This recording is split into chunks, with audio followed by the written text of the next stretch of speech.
रांजणगावचे उपसरपंच भीमराव कीर्तिकर साहेब यांचा जनकल्याण महिला पतसंस्थेतर्फे संविधान पुस्तक देऊन सत्कार करण्यात आला। संस्थेच्या संस्थापक अध्यक्षा सौरमा उबाळे यांच्या हस्ते हा सन्मान प्रदान करण्यात आला। यावेळी ग्रामपंचायत सदस्य जावेद भाई यांनाही संविधान पुस्तक देऊन गौरविण्यात आले। तसेच आशिष गवई हेही कार्यक्रमास उपस्थित होते। कार्यक्रमात साधना मस्के, संगीता पारखे, मीना कीर्तिकर, आशा कीर्तिकर, कांचन सुतार, रेणुका डमाळे, रमाताई शेजवळ, भाग्यश्री गायकवाड, कोमल गायकवाड आणि सुहाणी जाधव यांची उपस्थिती लाभली। महिलांनी उपसरपंच भीमराव कीर्तिकर यांचा सत्कार करत सामाजिक कार्यात त्यांच्या योगदानाचे कौतुक व्यक्त केले। 75 वर्ष आहे।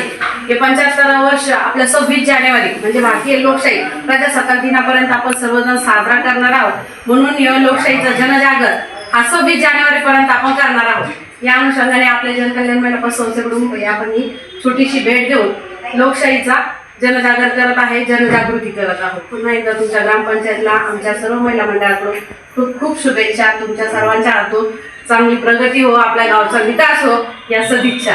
हिंदू न्यूज मध्ये आपलं सर्वांचं स्वागत आहे। आज कीर्तिकर दाजी यांची उपसरपंचपदी निवड झाली, त्या निमित्ताने उबाळे मॅडम आपल्याला आज प्रतिक्रिया देणार आहेत। मॅडम, काय सांगाल? आपल्या रांजणगावला आज उपसरपंच म्हणून कीर्तिकर दाजी यांची नियुक्ती झाली, तुम्हाला काय अपेक्षा आहे त्यांच्याकडून? सर्वप्रथम आमच्या सर्व नातेवाईक परिवार, त्याचबरोबर आमचं महिला मंडळ, त्याचबरोबर आमच्या जनकल्याण महिला पतसंस्थेकडून कीर्तिकर मामा यांना उपसरपंचपदी त्यांची निवड झाली, म्हणून त्याबद्दल खूप खूप शुभेच्छा। आणि मामांबद्दल सांगायचं तर मामांचं कार्य असंही वार्ड क्रमांक 6चे ते आमचे सदस्य आहेच। त्यांचं काम पाहिलं गेलं तर खरंच वाख्यानजोगं आहे। मामांचं कुठल्याही प्रसंग आला आम्ही त्यांना हाक दिली तर मामा तत्परतेनं उभा असतात। आणि आजच्या दिवशी त्यांची उपसरपंचपदी निवड झाली, त्यांनी जो पदभार सांभाळला आजचा कामकाजाचा, तर याच्यातून फक्त आम्हाला सर्व महिलांना एकच अपेक्षा आहे की रांजणगाव नगरीमध्ये जो विकास राहिलेला आहे, आपला विकास तर सर्वांगीण झाला असं म्हणता येणार नाही, जो काही थोड्या प्रमाणात राहिलेला आहे तो नक्कीच मामा पूर्ण करतील।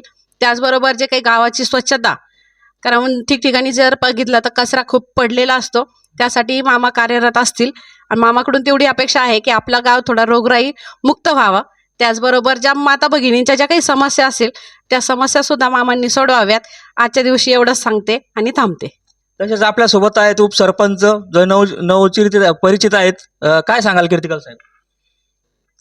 आज माझी उपसरपंचपदी 26 तारखेला निवड झालेली आहे, तरी ह्या सर्व माता भगिनी, महिला कार्यकर्त्या, सर्व ग्रामपंचायतला मी आज खुर्चीवर पदभार सांभाळताना त्यांनी मला शुभेच्छा देण्यासाठी एवढा मोठा जमाव महिलांनी इथं आणला।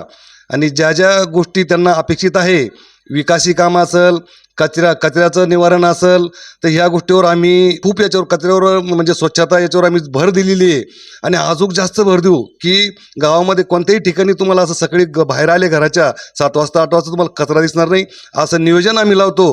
राहिला विकासाचा विषय, तर विकासामध्ये आता आमचा कार्यकाळ खूप कमी आहे, 2-2.5 महिन्याचा कार्यकाळ आहे। त्याच्यामध्ये आणखी इथं कंपनीची वसुली नसल्यामुळं, आपल्याकडे बजेट नसल्यामुळं जो विकास आमच्याकडून होईल ते विकास आम्ही पूर्णपणे करू। आणि समाजाचे, जनतेचे सर्व काम जे चांगल्या पद्धतीने मार्गी लागतील अशा पद्धतीनं उपसरपंच, सरपंच आम्ही काम करू। आपण पाहत होतात हिंदू न्यूज, मी अक्षय ढोले, छत्रपती संभाजीनगर।